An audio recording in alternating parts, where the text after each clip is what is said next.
Bonjour à tous, ici Maxime Bizot, fondateur de fiche-droit.com. J'espère que vous allez bien. On se retrouve aujourd'hui pour une nouvelle vidéo dans laquelle on va parler de la question prioritaire de constitutionnalité, également appelée QPC pour les intimes. Alors, dans un premier temps, ce qu'il faut savoir, c'est que la QPC est un mécanisme qui a été introduit par la réforme constitutionnelle du 23 juillet 2008. C'est donc un mécanisme qui est relativement récent. Et effectivement, avant 2008, il y avait un seul contrôle de constitutionnalité des lois, c'était le contrôle a priori. Le contrôle a priori qui consiste donc à contrôler la constitutionnalité d'une loi avant sa promulgation. Et donc, cette réforme du 23 juillet 2008, elle a créé la QPC, qui est un contrôle de constitutionnalité a posteriori. Un contrôle a posteriori qui consiste donc à contrôler la constitutionnalité d'une loi déjà promulguée, d'une loi déjà en vigueur. Et donc, la QPC, elle figure à l'article 61-1 de la Constitution, qui dispose que lorsque, à l'occasion d'une instance en cours devant une juridiction, il est soutenu qu'une disposition législative porte atteinte aux droits et libertés que la Constitution garantit, le Conseil constitutionnel peut être saisi de cette question sur renvoi du Conseil d'État ou de la Cour de cassation, qui se prononce dans un délai déterminé. Alors, qu'est-ce que ça signifie ? Ça signifie concrètement que toute personne qui est partie à un procès, puisqu'effectivement l'article 61-1, il nous dit « à l'occasion d'une instance en cours devant une juridiction ». Ça signifie quoi ? Ça signifie que concrètement, la QPC doit être soulevée dans le cadre d'un procès. Et donc, toute personne qui est partie à un procès et qui estime qu'un article de loi porte atteinte aux droits et libertés que la Constitution garantit, pourquoi est-ce que j'ai écrit article de loi ? Parce que l'article 61-1 nous parle d'une disposition législative. Disposition législative, ça signifie concrètement un article de loi. Et donc, toute personne qui est partie à un procès et qui estime qu'un article de loi porte atteinte aux droits et libertés que la Constitution garantit, peut contester la constitutionnalité de cet article de loi en soulevant une question prioritaire de constitutionnalité, en soulevant une QPC. Et donc, un point très important aussi qu'il faut préciser, c'est que quand on parle des droits et libertés que la Constitution garantit, on ne fait pas simplement référence aux droits et libertés qui sont mentionnés dans le texte de la Constitution de 1958. Il faut prendre en compte l'ensemble des droits et libertés qui figurent dans le bloc de constitutionnalité. Et donc ça inclut évidemment la Constitution de 1958, mais ça inclut aussi le préambule de la Constitution de 1946, la Déclaration des droits de l'homme et du citoyen de 1789, la Charte de l'environnement de 2004, les principes fondamentaux reconnus par les lois de la République, les fameux PFRLR, et enfin, ça inclut aussi les principes à valeur constitutionnelle. D'accord ? Donc, dans le cadre de la QPC, on va vérifier la conformité d'une disposition législative aux droits et libertés qui figurent dans le bloc de constitutionnalité dans son ensemble. Également, cet article 61-1, il nous dit donc à l'occasion d'une instance en cours devant une juridiction. Ça signifie que la QPC peut être soulevée concrètement devant toute juridiction de l'ordre judiciaire ou de l'ordre administratif. Par exemple, la QPC peut être soulevée devant un tribunal judiciaire, devant un tribunal de commerce, devant un tribunal correctionnel, devant une cour d'appel, devant un tribunal administratif, devant une cour administrative d'appel, etc., etc. Il y a une seule exception, c'est la cour d'assises. D'accord ? Donc retenez bien, la QPC peut être soulevée devant n'importe quelle juridiction de l'ordre judiciaire ou de l'ordre administratif, sauf la cour d'assises. La QPC ne peut pas être soulevée devant la cour d'assises. Et donc, cet article 61-1, il nous disait aussi que le Conseil constitutionnel peut être saisi de cette question sur renvoi du Conseil d'État ou de la Cour de cassation qui se prononce dans un délai déterminé. Puisqu'effectivement, qu'est-ce qui se passe concrètement avec une QPC ? La QPC, elle va être posée, comme je vous l'ai dit, devant une certaine juridiction.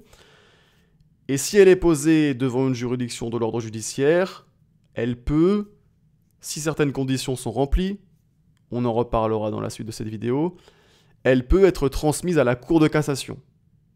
Et inversement, si la QPC est posée devant une juridiction administrative, elle peut, si les conditions sont remplies, être transmise au Conseil d'État. Et ensuite, deuxième étape, la Cour de cassation, ou le Conseil d'État, selon le cas, va s'assurer que les conditions de renvoi sont réunies avant de transmettre la QPC au Conseil constitutionnel. Puisqu'effectivement, le Conseil constitutionnel, c'est la seule juridiction qui peut vérifier la constitutionnalité de la disposition législative en cause. Alors ceci étant dit, on va maintenant s'intéresser plus en détail à la procédure de la QPC. Mais juste avant, je fais une petite parenthèse pour vous parler de quelque chose qui peut vous intéresser.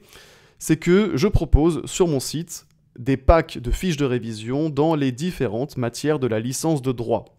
Pour chaque matière, il y a un pack qui comprend 20 fiches de révision, qui sont claires, qui sont synthétiques et qui résument parfaitement la matière en question. Donc, si vous voulez réviser efficacement vos cours, et également si vous voulez mieux comprendre vos cours, eh bien je vous recommande fortement de vous procurer mes packs de fiches de révision qui vont vraiment vous être très utiles.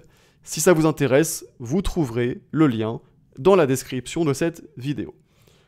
Ceci étant dit, on reprend donc avec la procédure de la QPC. Comment se déroule la procédure de la QPC ? Première étape. La juridiction saisie de la QPC doit décider de transmettre ou non la question à la Cour de cassation ou au Conseil d'État. Quelles sont les conditions qui doivent être remplies pour que la QPC soit transmise à la Cour de cassation ou au Conseil d'État ? Ces conditions, ce sont les suivantes.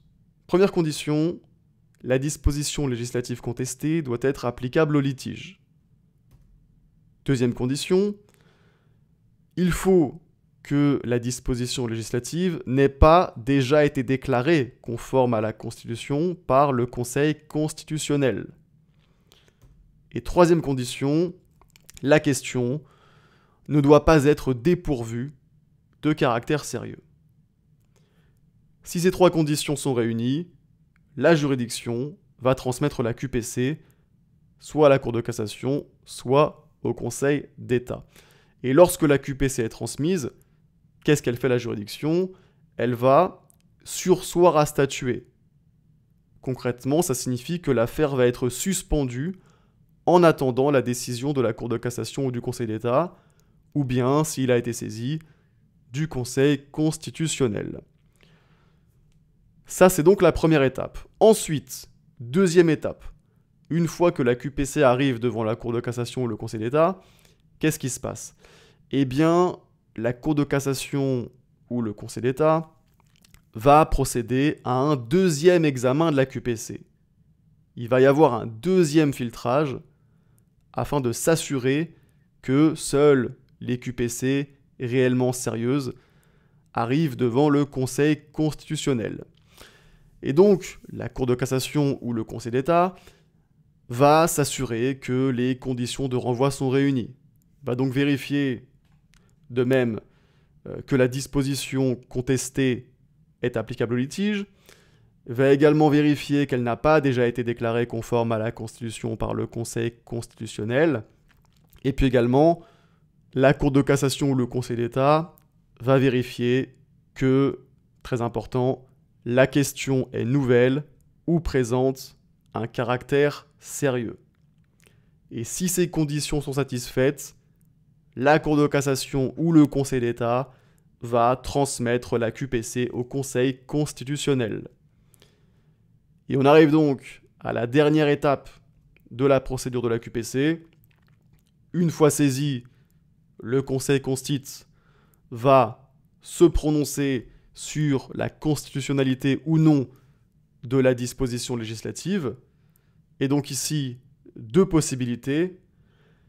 Si le Conseil constitutionnel juge que la disposition législative est inconstitutionnelle, alors cette disposition est tout simplement abrogée et elle disparaît de l'ordre juridique.